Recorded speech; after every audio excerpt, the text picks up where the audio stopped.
not to really carry my position on my head. So they went yes and no, and only one person voted no. Ooh. They said, oh, they are going to the society to find out who put that no.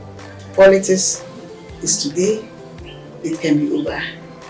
But the other aspect of it is something that is going to be your career. To the dinu mopuni ben shakka na wun soboton. To the dinu de zo ben yela na wun sobo. I'm absolutely entirely for making not just Wa campus, but Navrongo campus, Tamale campus, even Nyankwala campus, autonomous universities. The more universities we have in the northern part of Ghana, the better for all of us. And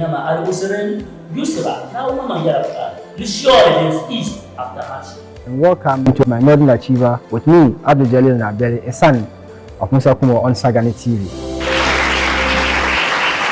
Hello, wonderful viewers out there. Welcome again to another edition of my Northern Achiever on Sagani TV with me, Abdul-Jalil Naabeli, a son of Musa Kumo. It is always a delight to welcome you to the show, and as usual, I have a very, very important guest in my midst.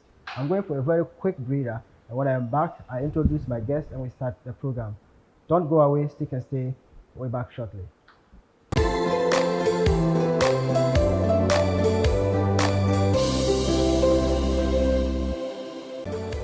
I am Honorable Salfu Said, Northern Regional Minister. I want to appeal to the general public that they should keep on watching my Northern Achiever because it's very educative. Make a date every Friday at 8:30 p.m. only on Sagani TV.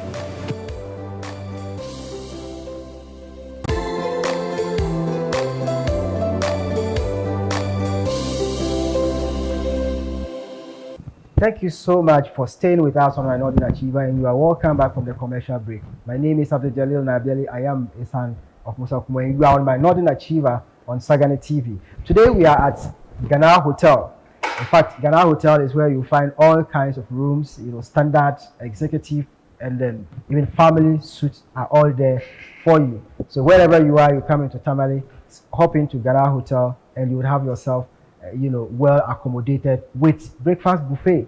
Unbelievable. So we are at Ghana Hotel today, and my guest today is someone who has been through a lot of things in life, and today he is the acting CEO and programs director of Star Ghana Foundation. My guest today is Mr. Ibrahim-Tanko Amidu.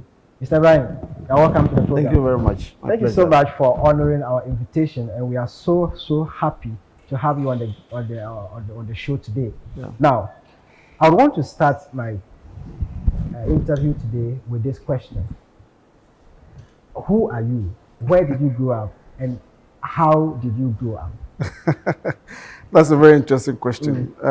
As you indicated in your introduction, my name is Ibrahim-Tanko.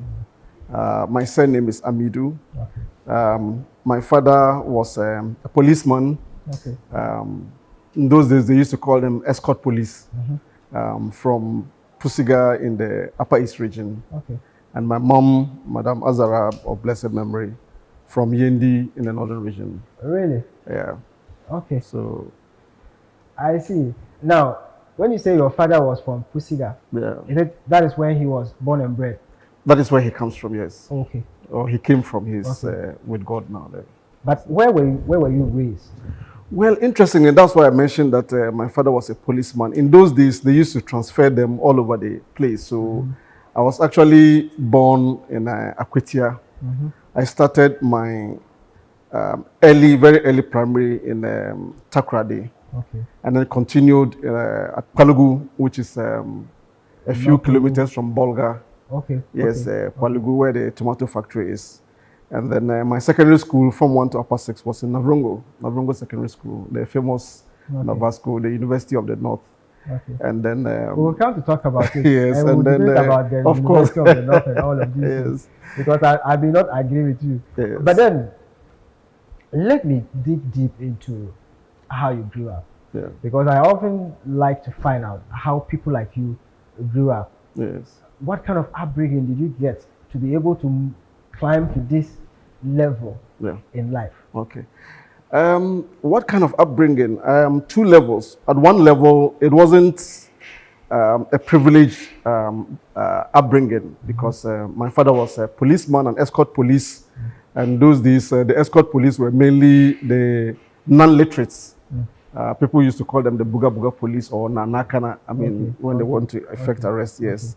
But on the other hand, even though my father was not educated, he valued education and made sure that all his children, all of us, from my mother's end, from my stepmom's end, so eventually I think we're about 15, 16, almost every, except one, every single one of his children attended school.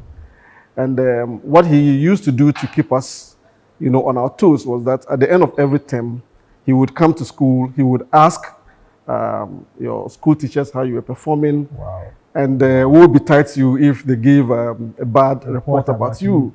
And he also used to call us at the end of the day to come and read to him.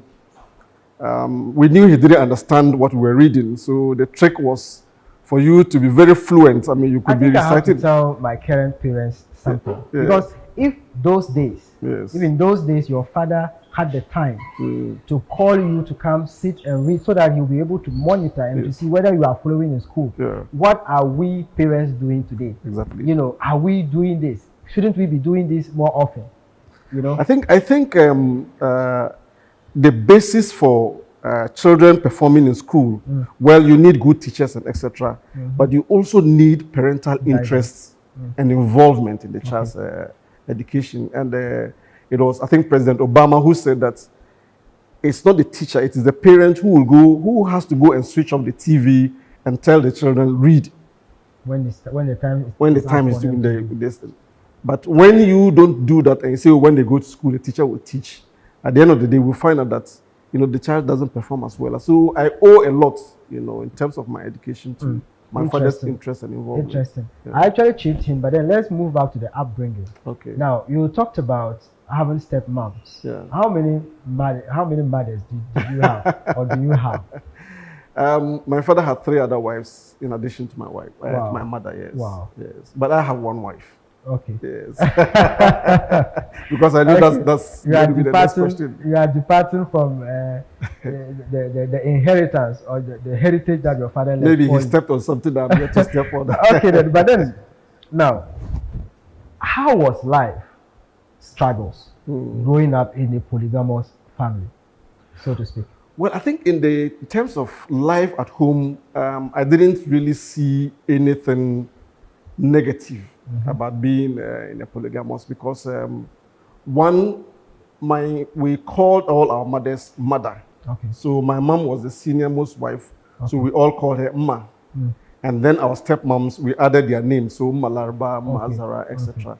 But in terms of the way we were brought up and etc., there wasn't any difference between how we were treated, you know, by all our mothers. So in essence, there was family cohesion. There was cohesion, and I think again, that is one of the reasons why, you know, my father's children almost all were able to stay in school and, you know, get to the levels where they are now. So how successful are some of your siblings, your brothers, sisters, and other step-brothers and others? My elder sister retired as a senior nursing officer in Tema. She's based in Tema now.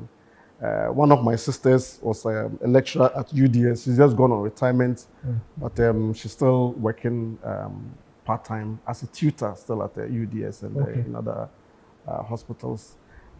And my other sisters, you know, have been working in other places. Okay, that's good to know. But then, let's come back to your education. How did you start education? From which primary school to which tertiary institution? Okay, so like I said, I started my very early primary education in Takoradi, but I was quite young then, so I can't really remember, but the school was in Efiekuma. I remember the primary school in Pwalugu, where the tomato factory is, so I went up to primary 6 in Pwalugu and then wrote the common entrance exam. And then I passed and then went to Northern Form 1 to upper 6. So Form 1 to 5, I read business Okay. and did same for the A levels. Okay. So for the Navascans, those who know about Navasco, my folio number is 1866. That is what distinguishes every Navascan from people who attended other schools. Okay. The folio numbers. Okay. And then from Navrongo, I went to the School of Admin at the University of Ghana, where I read my BSc. I obtained a BSc in accounting from the School of Administration. Then I went back to Legon to do a master's in social policy studies. And I'm currently in the final stages of a PhD in social policy, also at the University of Ghana. Wow. PhD student. Yes. You at know, this age. At this age, that's what I was going to talk about. Yes. Because sometimes some of us look at you and we feel like, oh, you have had it all. So what else? Well, in life, you never stop learning. But I also am doing this PhD program to challenge you, the young ones. You know, you ask people, why are you doing, why have you stopped? Oh, this, that. Then I want to show that at 59 and at my level in work, you know, if it's still possible to do it, then you, the younger ones, don't have any excuse. Wow. And you need to constantly seek ways of improving yourself so that you can do better, perform better, provide a better example to those coming up. I am learning a lot, and I hope my proximate youth are also learning. If you are not learning, then you are doing yourself. That's how you say it in the band. Now, let me come back to asking about your days in school. Yeah. What extracurricular activities did you partake in? Yeah. Well, I knew that question was coming, but unfortunately, I was, in my year, I was the youngest in this class, and therefore one of the youngest in the school. And so I wasn't even allowed anywhere near the football or other pitches. But then, you know, I had this very, very, very deep interest in reading, which continues up to today. So a group of us, together with our tutor, Mr. Yezza Yebo and Nicholas Atampugri, set up the Current Affairs Club. And that provided an opportunity for students. You read about current affairs, you come there and debate it. So it wasn't like a debating club, but it was more of current affairs, and then students exchanging ideas and etc.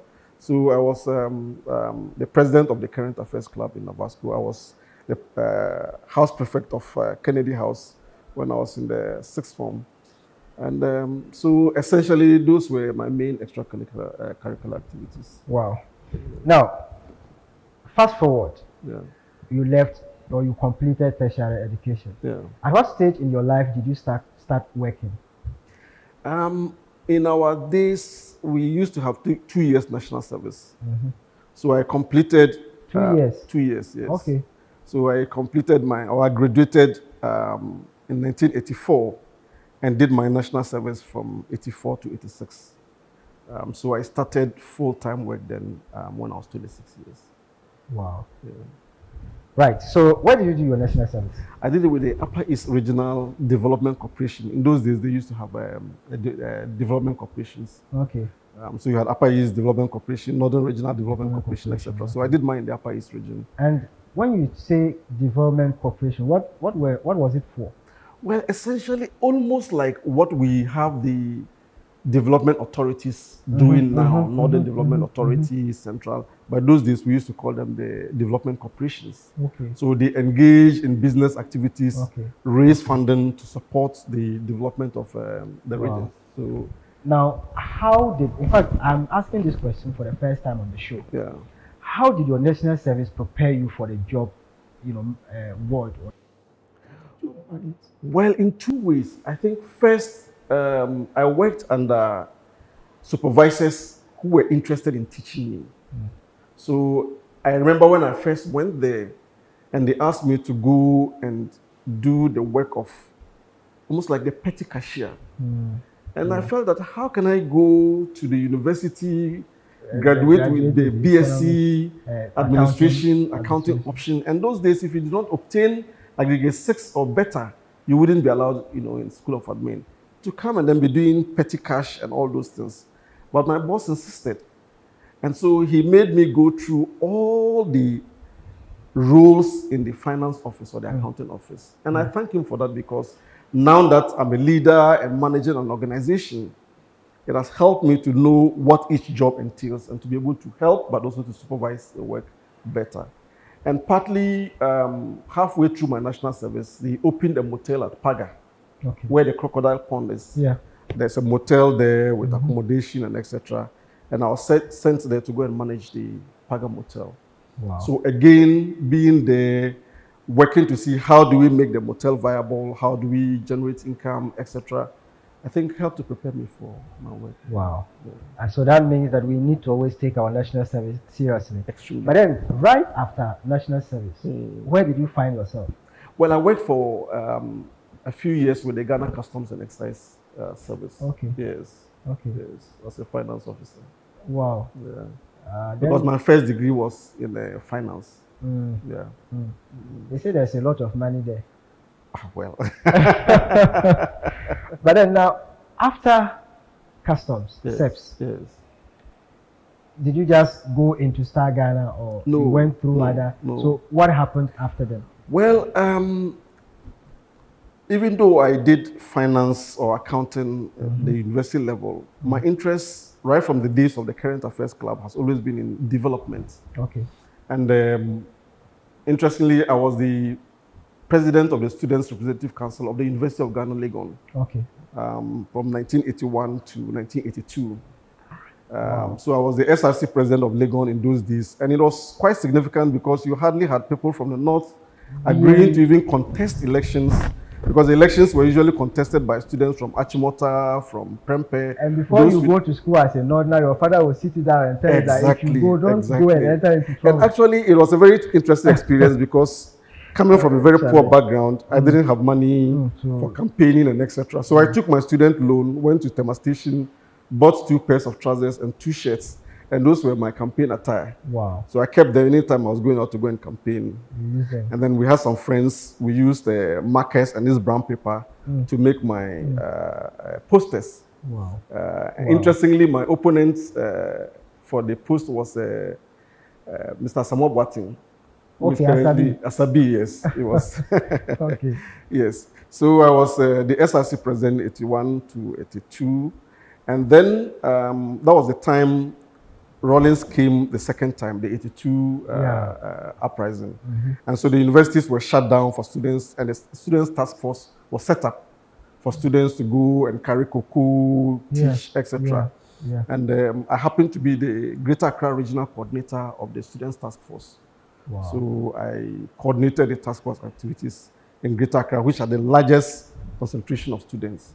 So all this kind of kept me busy in the development, but also asking questions about development activities. So when the late Bushina, Professor Abubakar Al-Hassan, asked me to come in and work in his organization at Dalong, the Ghanaian Danish Community Program, as I embraced it with both hands. Wow. And so my first job in development was actually at Dalong with the Ghanaian Danish Community Program. Yeah, I went there as the accountant administrator and rose to become the program coordinator. Wow, what a way to have a work experience, you know. Now, so from Ghana Danish, cooperation program.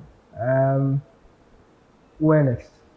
From the GDCP in Dalong, I moved to Tamale here, to work with CARE International. Okay. Yes, as the Northern Programs Coordinator. So I was, I was actually the first, we started CARE in Tamale or in the Northern region. So at that time, we were running a project called the Food Security in Northern Ghana project. I was a project manager. And then we had the Canadian-funded CIFS program, the community-driven initiatives of food security. So I was with CARE from 2000 to 2005 in Tamale here. And then I left CARE in 2005 to become the country director of VSO Ghana. VSO stands for Voluntary Service Overseas. So I was the country director of VSO Ghana. I worked there from 2000 to 2010, and then moved to Star Ghana. Okay. First as the technical manager, technical support manager, and after 2 years became the team leader, and I've been there since. Wow. Yeah. This is intriguing and interesting. And if you just tuned in, you are watching My Northern Achiever on Sagani TV. Today we are at Ghana Hotel. It is the best hotel you can find here in Tamale and in the north, so to say. And so when you are coming to the north and you don't know where to lodge, Ghana Hotel should be the destination. We are going for a very quick commercial break, and when I'm back, we continue the conversation. Don't go away, stick and stay. We'll be back shortly.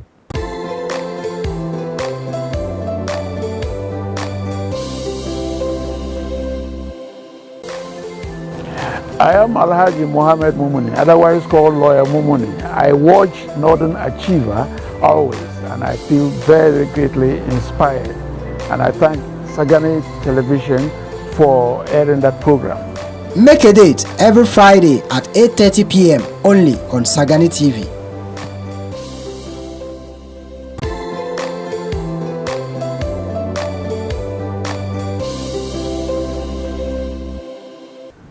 Thank you so much for staying on with My Northern Achiever, and I guess you are having a wonderful evening with me on the show. Today my guest is Mr. Ibrahim-Tanko Amidu. He is the CEO, acting CEO, and in fact the programs director of Star Ghana Foundation. We are today at Ghana Hotel, the best hotel in Tamale. In fact, they have a gym facility, conference halls, and nice accommodation facilities. Wherever you are, if you are coming into Tamale, hop into Ghana Hotel and you will be happy you do. Now, let's come to talking about Star Ghana. In fact, I'm going to come and talk a little more about your family, but then, before then, you joined Star Ghana in 2010. Yeah.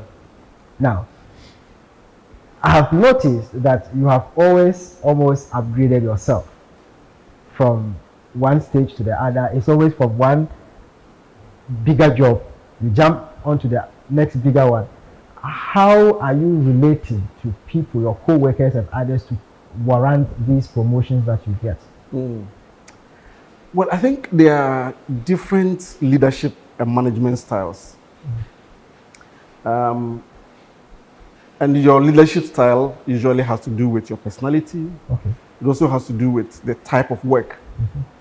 So, for example, if you were supervising an engineering project, the level of consultation might be a bit more limited because you are working to a blueprint, which is different from if you were working in a development organization. So my leadership style has essentially been one of involving everybody. Okay. I was supported and mentored by people I worked under to develop and to get to where I am. So I don't see myself really as a leader who is just there to achieve the objectives of the organization. I see one of my critical roles to be that of helping to develop and to help people to come up. So the leadership is about giving people responsibilities. So I challenge those who work with me a lot. Wow. You know, I don't micromanage you. I give you the space, I give you the authority, do it. If you're not able to do it, then of course, then you have a challenge. If you are doing it and you have a problem, come to me. I'm willing to support you. So wherever I have worked, it has been my mission, so to speak, to ensure that I don't leave the staff there the same way I came and met them. Wow. You know, so that's really how my leadership. So how have you risen at Star Ghana? Well, I have risen wherever I have worked, first based on the fact that I am there to help achieve results. So a focus on the results. It is not about myself, it is about the organization and it's about its objectives. If at any time I felt that I didn't believe in the objectives or I did not think that I could contribute sufficiently, then I had to leave. Wow. But not to stay there dissatisfied, complaining, you know, bringing things. So the first is focusing on results. The second is putting things in perspective. That when people correct you, when people give you feedback, it is not because, most of the time, it's not because they don't want you. It's because they have noticed something that can be improved. So my motto is actually that feedback is a gift. Wow. Ask for it, seek it. You may not always agree with the feedback that you get, but at least it tells you that this is what people are thinking. And something must have made the people to think it that way. So if it is a misrepresentation or misunderstanding of what you are doing or how you're doing it, well, it gives you space to change. If it is this that is based on miscommunication, then you change your communication, the way you communicate. But always seek feedback, you know. And so I make it possible for everybody, right from the lowest level employee to the highest, to be able to come and see, look, either we think that this can be done better or this should be done this way or etc. And I think that is also what has helped to improve. And so you climax it by saying that feedback is a gift. Wow. People don't owe you feedback. So when somebody takes the time to give you feedback, accept it as a gift, appreciate it, and use it. Now, throughout your work life, what has been your biggest challenge? Biggest challenge? I think at some points when work becomes routine, when I don't feel challenged, then I have to move on. Okay. So when it's like every day is the same thing every day, and then there's no space to do new things, to innovate, you know, then I think I'm better off maybe going to start a new challenge. Before I come to your greatest success, I would love to know, these jobs you change, do you resign, go home and sit down before you look for a job, or you find the Gambia will pay before you resign and go and take up a new one? No, I don't go to sit at home. Okay. Yes, I don't go to sit. You usually would scout when you find a better opportunity somewhere. Sometimes you scout, sometimes you are approached. Okay. Yes. Okay. So with care, I was approached.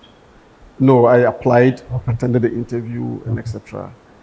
With VSO, I was approached that there was a vacancy. They thought that I would be able to do a good job of it, so I applied and was interviewed. And then from VSO to Star, again, I was approached, you know, to find out. So the advice I give the young ones is that make yourself marketable. Wow. And people will come to you.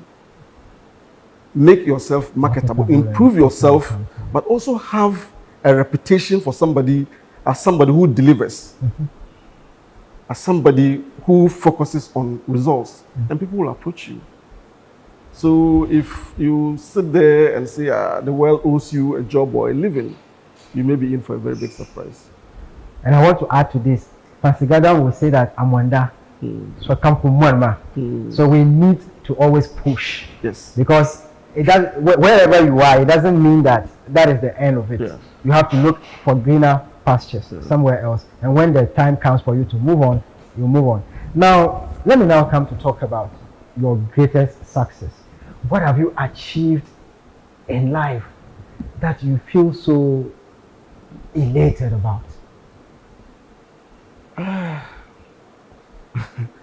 That's a very difficult question. I think at two levels. Okay. At a personal level, I think that I've set a very good example for my children and for the young people who look up to me. Yeah, sure. I have been there for them. I have, and so I think I take a lot of satisfaction from that.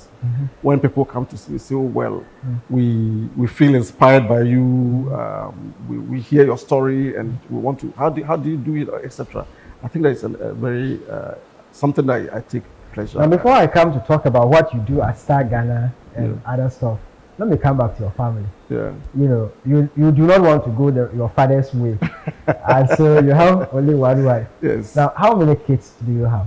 I have 4 biological children, but I am 3 other children. They are my children, just that they are not biological. Now, how has your wife, for instance, helped you to be who you are today? Well, we've helped each other. Okay.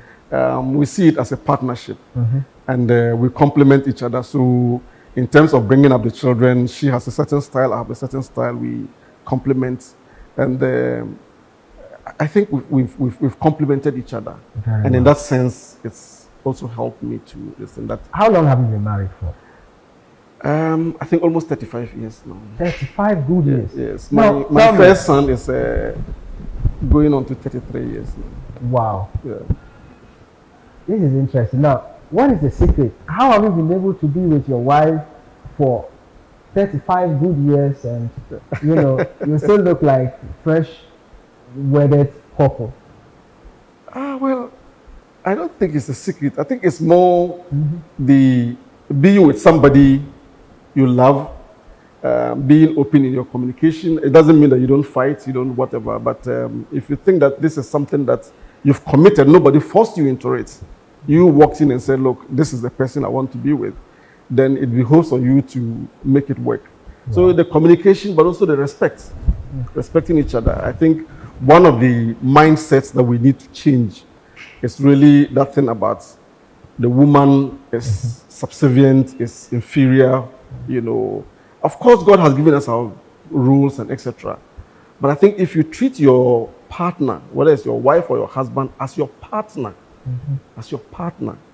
then I think it helps to make the home an enjoyable one, but also for you to bring up children who would always thank you and who will grow up in the way that you want them to be. Wow. Yeah. Your first one is 33. Yes. And he has 2 children. What level of education has he?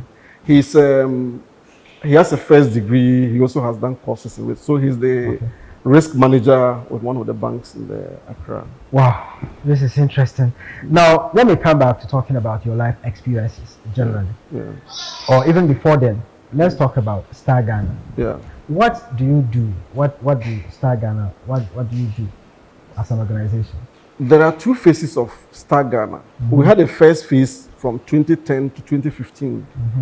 And then the second phase from 2015, which will end in 2020.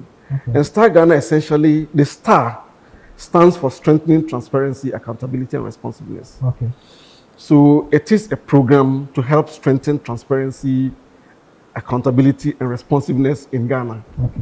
We provide support through grants and through technical support to NGOs, to media organizations, to parliament, to ensure that, you know, we include everybody in development, that all citizens benefit from development, that government is accountable to the citizens, and that we all are able to play our respective roles in making Ghana a better place. Wow. What a way. Now, you've been able to work your way in life through to becoming the acting CEO of Star Ghana Foundation. Yeah. It's a big organization. Yeah. Now, what have been your life principles that has brought you thus far? Well, I think one is not to take myself, I wouldn't say too seriously, but not to really carry my position on my head. You know, so you walk about, oh, don't you know that I'm the CEO of Star Ghana? Star Ghana is managing $70 million. So what? So just humanize yourself. Humility. Well, not humility as in, oh, this, but humility as in knowing that in the wider scheme of things, life goes on. Tomorrow, if you're not there, they will just find somebody to listen. So you treat yourself kindly. That's number one. Number two, never stop trying to improve yourself. Never stop trying to learn. So for me, every day, I try to set aside 2 hours to read. Whether it's the newspapers, whether it's a storybook, whatever it is, just read. You know, just read, improve yourself. The third, as I said, is that seek feedback. Feedback is a gift. Feedback tells you how people perceive how you're doing your work and etc. That helps. Number 4, grow people. Mentor people. See your role as one to bring up, you know. Others helped you, and that is where you are where you are. So bring up. So I get to some places, oh, manager, oh, director, oh, this, oh, just listen. And it's because, you know, you saw people as human beings first, and as subordinates or whatever, second or third. And the last is actually have 1 or 2 hobbies that keeps you grounded. And I love to read. and to listen to Bob Marley's music. Those are the two. And of course, Not any music, but Bob Marley's music. primarily Bob Marley's music, but Okay. I listen to other music, particularly traditional music, you know. But if I want inspiration, I listen to Bob any day. I often ask this question at the end, but I'm inspired by what you've just told me now. What would you want to be remembered for when you are long gone? That I helped to develop, to grow, to nurture others. I think that's what I want to be remembered. Wow. The society today, no doubt, is not what it's supposed to be. Yeah. Especially when it comes to talking about we the youth. So much social vices going on amongst we the youth. Now, what is your overview of the contemporary youth? Well, I think sometimes we make the mistake of trying to judge the youth by the standards at our time. The context is different. When I went to Legon, going to Accra was the first time in my life that I was going to Accra. Wow. The whole of the University of Ghana, I mean, I was in Commonwealth Hall. You could only get a telephone at the Porter's Lodge. Wow. You know, if you wanted to make an external call, you needed to go and book at Accra Main Telecom at Circle. Wow. They give you time, then you go there. So to judge that context vis-a-vis a context where you have smartphones, you are able to go online, etc. I think it's but having said that, I think the youth, because of the so much information being put at your disposal, if you don't take time, you lose focus. You have YouTube, you have Facebook, you have WhatsApp, you have Telegram, you have all those things. And so you might spend your entire day surfing, and you have Instagram, doing posing and doing all those things. So I think the youth need to focus and improve themselves and make sure that they are able to achieve their life's objectives. In fact, I do like the way you have put it in perspective about the youth of today. But generally, what would be your advice to the youth about being successful in life? Well, I think there aren't any secrets. There's no formula. The essential thing is to know what you want to achieve and to focus on that. When I was going to the university, my father couldn't afford the portmanteau or whatever.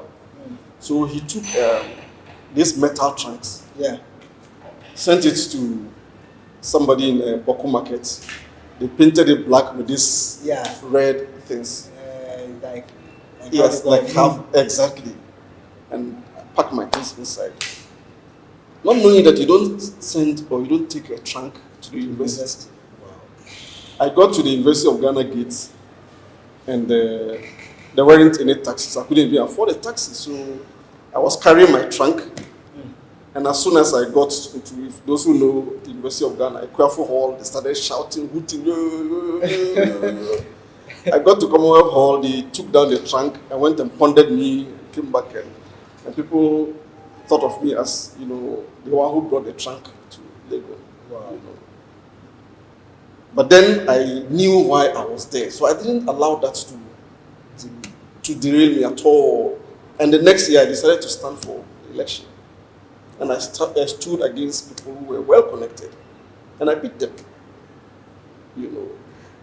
And it's not because there's something special about me. It is just that whole thing about this is what I want to achieve in life. It doesn't matter. I mean, my roommates came with a television, he came with a fridge. Every weekend his parents would bring him food. Wow. And I was just struggling to even get enough food to survive this thing. But I didn't allow that to. So that is what I'm saying, that your generation, because of Instagram, because of Facebook, you keep on comparing yourself to people. The conditions may be different, but if you keep on comparing that way, you lose focus, you lose direction. So decide where you want to go and focus on it. And prepare yourself that when there's an opportunity in that area, you are the first person you'll call and say, we have an opportunity here. Wow. Decide on where to go and focus on it, so that when there is an opportunity, you may be the first person that they will call on to give the opportunity. We are still at Ghana Hotel here on my Northern Achiever on Sagani TV, Now we are going for a very quick breather on this particular note. We'll come back shortly after and then we'll continue the conversation. Don't go away, stick and stay. We are back shortly.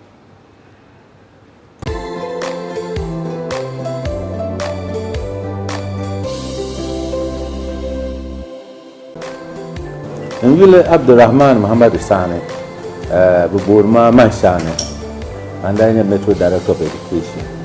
Unponsu so come ne olere my Northern Achiever. So come as a Hamoma, the Yala Ben Shaw, then te Hankala, Casson te Nachimama and Pasarama. Don't found so come Janji. Linia Sagani, my Northern Achiever, the Yala Ben Shaw, then the Titi Hankala. Make a date every Friday at 8:30 p.m. only on Sagani TV.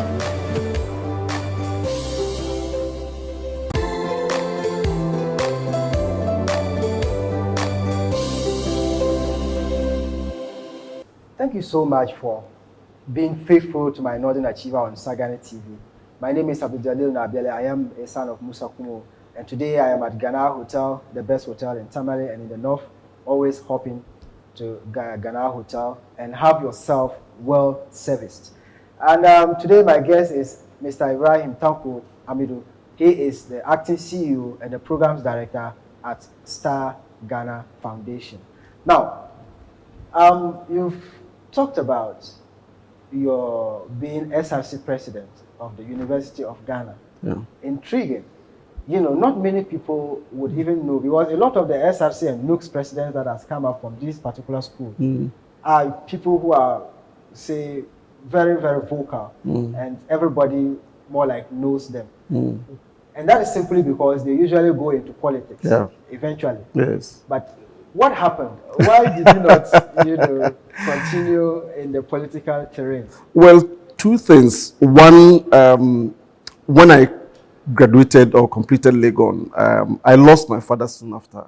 Wow. And therefore, I needed to be up north, to keep the family together. Wow. So rather than stay in Accra, continue with the politics and etc., I came back. I was in Bolgatanga.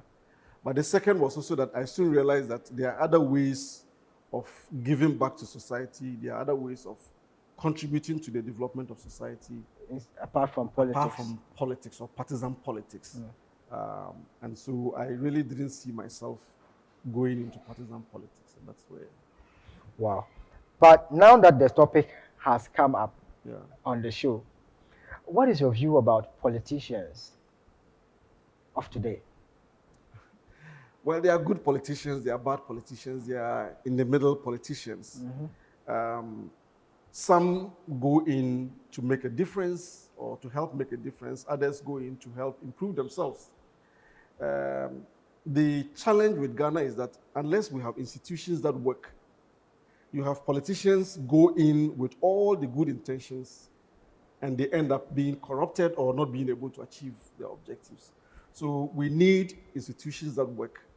A parliament that is able to hold the executive to account. Not a parliament that has to ensure that it is not on the wrong side of the executive. Then in that way, all the kinds of deals are cut. You have district assemblies that work. So even if you're a DCE, you have the resources, but you also have the authority, and you have all those things that would make it work. If these institutions don't work and they make you the DCE, no matter the intentions, no matter the policies, what happens? It comes to nothing. It comes to nothing. District Assembly Command Fund comes 3 months. The first quarter, you receive it in the third quarter. 90% of it is used in paying recurrent costs. So what can you achieve? You become a minister, and around you are institutions that don't work. What can you achieve? So I think to be able to hold our politicians accountable, we need institutions that work. And that includes the political parties. Okay. Currently, the political parties that we have are actually vote machines. They focus on how vote-seeking political parties. Machines. But if they are set, they work the way they are supposed to be, then beyond seeking votes, they should also be looking at how do we translate our mandates into concrete development for people. Wow. Now, let me push you a little further. Yeah. Are you going to go into politics anytime before? No, at 59 years, I think I should be stepping back and allowing people like you to. You step don't forward. look it. I could swear you are 45. Well, that's thank you. But You I know, think, Alhaji Harun, Alhaji Cambodia, Yeah. once told me that, you know, when in a society where people are shying away from being leaders, fools tends to come and lead you. And I think this is what is happening to us in Ghana. And so I would have loved to see people like you. I think you would have made a very good politician. Seriously. I do believe thank you for that. But I think that, you know, like I said, we can play our roles in different ways. Okay. And it mustn't be about me. It must be about people, nurturing people. I always come back to that. Okay. The only way in which we can develop in this country is by growing people, providing opportunities. People like you with the vision, you are doing so much, you know, to be able to do more. So in our little corners, we do different things. And so it doesn't depend on one person in Accra called the president. Okay. It is our collective efforts, our organizations, our youth associations that will help to push the country forward. Now So, okay. No, go ahead. Now let's talk about the North. Yes. The Northern region, now 5 Northern regions, Yes. has been seen as the poorest, Yes. or one of the poorest in the country. Do you believe that the North is poor? It depends on how you define poverty. You know, there's income poverty, there's social capital poverty, there's natural resource poverty. Wow. So it depends. But by the indicators that we currently use, per capita and etc., yes, we are poor. And what has accounted for this? Why are we poor? Well, there isn't any one reason. It is an interplay of factors. Okay. There's the historical one that we all talk about, because the British deliberately set out to underdevelop the North. Wow. Keep it as a labor reserve so that we will service the mines and then the cocoa farms and etc. in the South. How wicked. So the first school in the North was set up almost 100 years after the first school down South, you know. Wow. So there was the deliberate underdevelopment by the colonialists, part of which has been continued to this day by our rulers. There is the whole instability that keeps on, you know, scaring people away. Conflict. Because, you know, as soon as the situation is coming down, then the conflict, you know, erupts again. and it's almost somewhere. like when you go to Europe and then you say, oh, I'm from Ghana, and somebody says, oh, I have a friend in Tanzania, do you know the person? They see Africa as one country.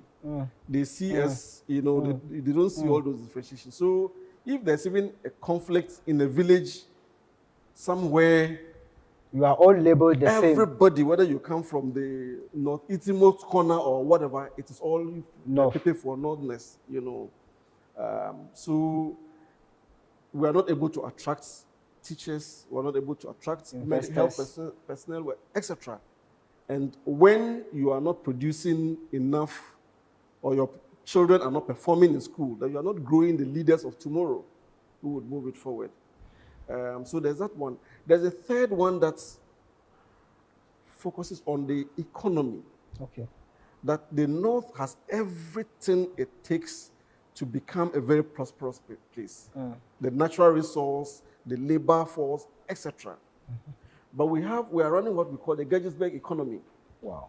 Focusing on the export of a few cash crops and minerals. And so not much attention has been given to exploiting the potential of the North. The conditions here, or the conditions in Kenya, that enables them to export flowers, fruits, etc. to Europe, they exist here. Wow. We have the land, we have the water bodies, we have the people. So it also requires a change in the mindset of our leaders that would see how do we exploit the potential. So don't look at where there are votes. Look at where there are resources that you can tap into. But because of partisan politics, development tends to focus on the places where you can get votes. And then they say, oh, all the votes in the Upper West region are equivalent to maybe Ketu South or Bantama.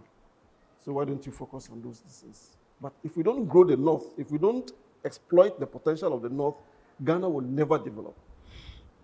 There is no way Ghana can develop when the northern Ghana is underdeveloped. That one, anybody who thinks so is living in a dreamland.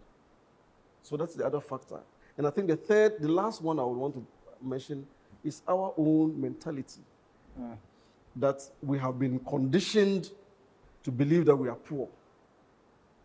So we are not, we ourselves are not seeing ourselves as people potentially, rich. Yes.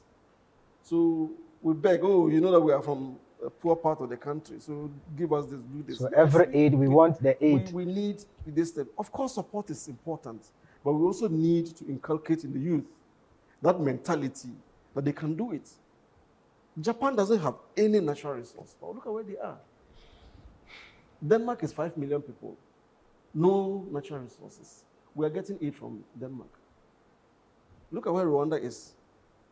So the North can become very prosperous if we focus on tapping its potential, if we focus on addressing the root causes of the conflicts, and if we change our mentalities as people from the North.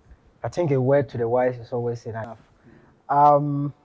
You've already told me a little about your hobbies, and that you listen only... Not only. Okay, a lot more. Yes. To Bob Marley. Yes. And do you listen to Northern music? Yes. I mean, I used to listen to Sheriff Gali a lot. Okay. Yes, okay. a lot. But these days, I don't know whether I am not getting the music or he's not. Yeah, he's not, he doesn't exactly. actually I used to love his music. Okay. Of course, maybe because it's also in the reggae vein. But I also love the traditional music, so the Lonsi, the Northern Chorals. Yes, my uncle is the Sampana in Yendi. Okay. So even though I didn't grow up there, but I do enjoy when they are doing the drum beats. I think Dagbong should start respecting Yendi a lot more than just seeing it as the host of the Yaga. Because almost every great person I've interviewed has, in one way or the other, some connection with Yendi. Okay. And so I am proud to say that I'm also from Yendi. Okay. And I always beat my chest and say, but then, what would be your final words to everyone watching you today? I think, one, we owe it to our children to do what we can, all that we can to develop the North, to make the North peaceful, so that they can reach where we are and even exceed. That's number one. Number two is that wherever we find ourselves, let's see how do we support each other. We are already from a very deprived part of the North. We don't have enough people up there, we don't have the strong old boys association and etc. So let us begin to see how we can push each other, how we can support each other. But to the youth, I say, seek to add value to yourself. Add value to yourself. Whether it is in terms of developing your business, academics, whatever, add value to yourself, and therefore you'll be able to move on in life. I think those are my... Wow. What a way to have a guest on my Northern Achiever. I really wish we could talk about this again and again and again. I've really enjoyed, speaking with you, and I do hope and believe that my viewers are also listening, who are listening are also, so much happy with whatever it is that you have shared with us. But I can't take leave of you without asking you if you have any shout-outs or appreciations to show to some people in your life that you think have actually helped you a lot. If I'm going to give any shout-outs, I would end up putting myself in trouble. So to my family, to my relatives, to my friends, to Alaji Cambodia, who was on the show and who was my mate in Navrongo Secondary School. He was my senior prefect. And then to everybody else. Viewers, this is where time is going to allow us on the show for today. It is always interesting to have big people like this sitting next to them and interviewing them and asking them relevant questions that I do believe that society would use to change for the better. And I do believe, like I always say, that listening to these stories is not enough, but we need to take some lessons out of it and then work on these lessons, and so that society would be a better place for all of us.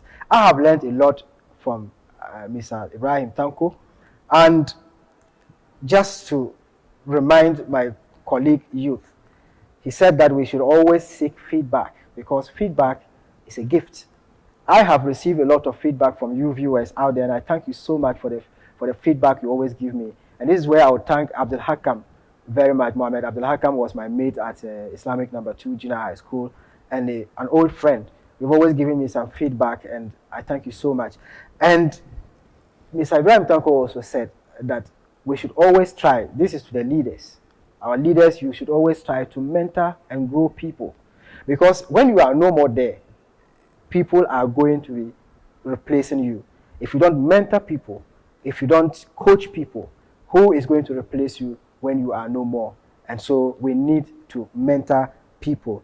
And the last but not the least that I want to share with my colleague youth is that Mr. Ibrahim-Tanko has said that we should focus on what we want to do and not to compare ourselves to other people. We are not all from the same background. We are from different backgrounds. Somebody coming from a rich background cannot be the same as someone from a poor background. All that matters is how you see yourself and what you want to achieve, and focus on it, move on in life. Thank you so much, everybody, for watching. Before I take leave of you, I would like to say a big thank you and appreciations to Ajia Rukaya. Ajia Rukaya is my in-law, Sausan's mother. And I also like to say a very big shout out to Alhaji, Honorable Alhaji Malik Alasan Yakubu. He was the former, Yendi MP. And we wish you well, Alhaji. I know you've been monitoring my Northern Achiever almost all the time. Thank you everyone for doing the monitoring, and until I come your way again next week, this has been me, Abdul-Jalil Naabeli. I am a son of Musa Kumo. Keep watching Sagani TV, and bye-bye for now.